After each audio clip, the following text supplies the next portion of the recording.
flecha.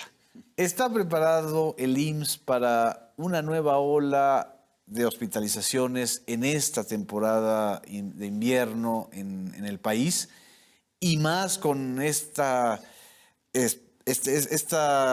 neurosis colectiva que se está generando con la nueva variable de la Omicron. Sí, mira, lo primero es, estamos preparados y además estamos tomando muchas acciones de lo que establece la OMS sobre fortalecer la vigilancia epidemiológica, poder hacer estudios de campo para poder detectar a las variantes cuando ésta se presentara y demás.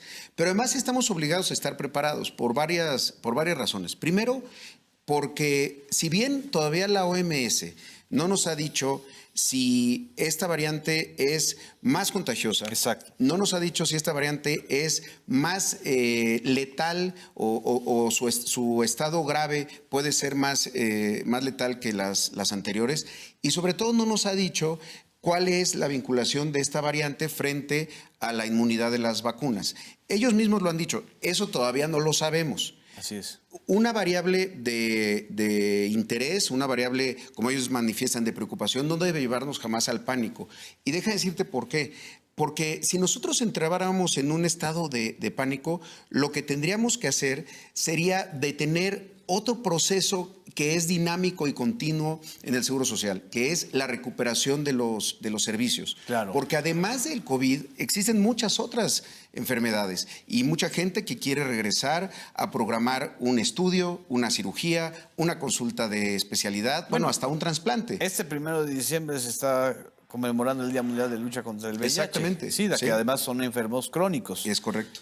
Y muchas mujeres embarazadas tienen que saber si tienen o no el VIH. Entonces, como que todo eso se quedó en segundo sitio, ¿no? Mucho de eso, además de que quedó, digamos que relegado frente a la importancia del COVID como enfermedad, también había mucho riesgo muchas veces y hasta temor de personas de ir a hacer algunos estudios sabiendo que en caso de contagio eran muy vulnerables. Entonces, toda esa preparación, toda esa recuperación de servicios, si nosotros entráramos en un estado de alarma o de exageración, nos podría afectar para otros padecimientos.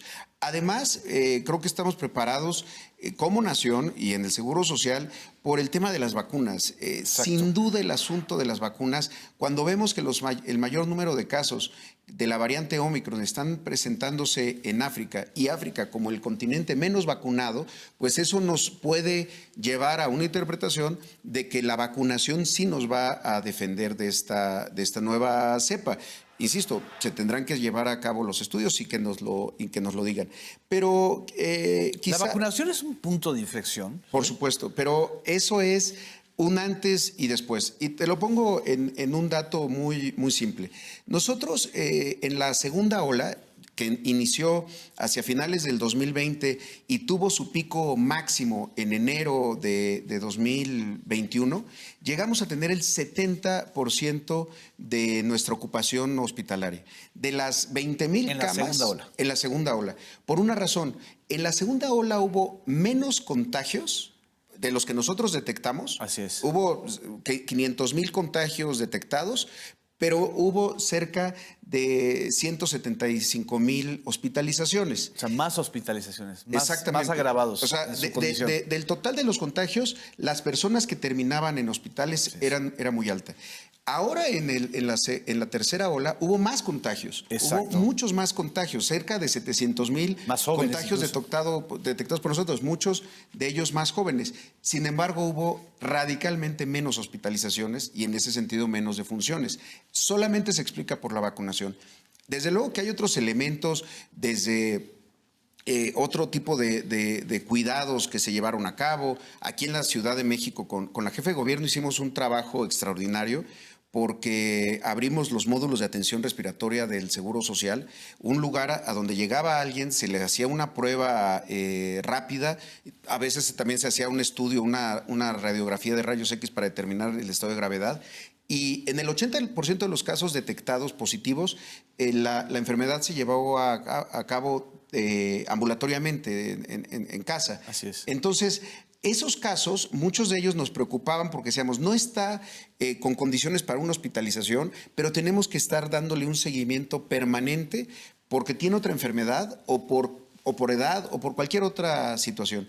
Y eso nos permitió que de esos casos, que además iban con un kit de medicamentos, un oxímetro de pulso, un teléfono al que le llamaban todos los días para estarse revisando, solamente el 3% acabó en un hospital. Solo 3%. Solo un 3% de los que tuvieron este protocolo que diseñamos en la ciudad con la doctora Sheinbaum y que después se convirtió en algo que imitamos en todo el país. Llegamos a tener 3,500 módulos de atención respiratoria para derechohabientes y para no derechohabientes. ¿En cuántos estados? En todos lados. En todos los estados hubo MARS, les llamamos nosotros, por los módulos de atención respiratoria del Seguro Social.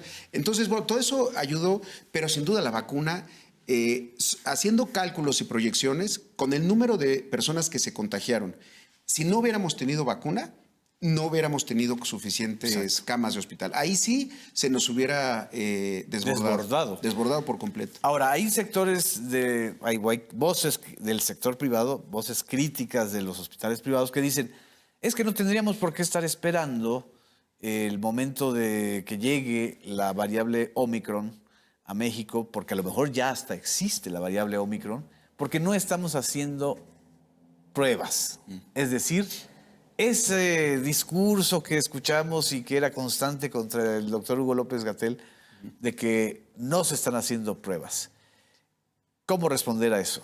Bueno, yo creo que hay mucho desconocimiento. Primero, se hacen muchísimas pruebas, se hacen cientos de miles de pruebas al día. Así es. Segundo, en muchos protocolos de recuperación económica, de actividades económicas, la prueba es uno de los elementos que se ha incorporado para poder mantener controles de centros de trabajo y que no haya brotes. Creo que uno de los mejores ejemplos ha sido el retorno a clases, que no ha significado, como muchos pensaban, en una nueva ola de exacto, contagios. Una nueva ola de múltiples brotes por todo el país, producto del retorno a clases. No, yo creo que se hacen las pruebas y sobre todo hay que pensar en algo. Las pruebas que hacemos en México y que están autorizadas por la autoridad sanitaria, por COFEPRIS, y que utilizamos en el sector salud, son las que nos dan mayor margen de certeza sobre su resultado. Sobre todo estoy hablando de las pruebas rápidas. Efectivamente, y es un dato interesante, después del H1N1, después de una experiencia que obviamente dejó de ser un referente H1N1 frente a COVID, claro. Yo digo, H1N1 se calcula hoy como pandemia en 3-4 días de COVID, más o menos, en términos de número de pruebas, hospitalizaciones, contagios y demás, ¿no? Y en aquel momento 3 o 4 días. En 3 o 4 días hacemos lo de H1N1. Sin embargo, después de eso, y teniendo una situación como esta, el número de laboratorios que hay en los estados, el número de laboratorios que tiene el IMSS, por ejemplo, el IMSS solo tiene 5 laboratorios. Esos laboratorios muchas veces hicimos convenios, acuerdos con los estados para que ellos pudieran procesar las pruebas PCRs y no las tuviéramos que mandar y no nos tardáramos tanto. Muchos de esos laboratorios en etapas críticas trabajaban 24 horas, tenían varios turnos para poder estar procesando pruebas. Cuando empieza a haber más pruebas rápidas, lo que nosotros y sobre todo quienes tenemos atención médica pedíamos era que fueran pruebas con mucho margen de confianza, con mucha certeza, porque llegó a haber algunas que llegaban a darte 50-52% de probabilidad. Que era como estar en lo mismo. Era estar como en lo mismo, era casi un volado. Entonces, yo creo que se han hecho las pruebas y la clave será ver los resultados de las investigaciones que está haciendo OMS para prepararnos en ese sentido, pero que no solamente estamos listos, sino que además ya estamos haciendo cosas para una eventual cuarta ola, pero que nos permita mantener la recuperación de servicios para todos los otros padecimientos, pues eso va a ser nuestra Navidad.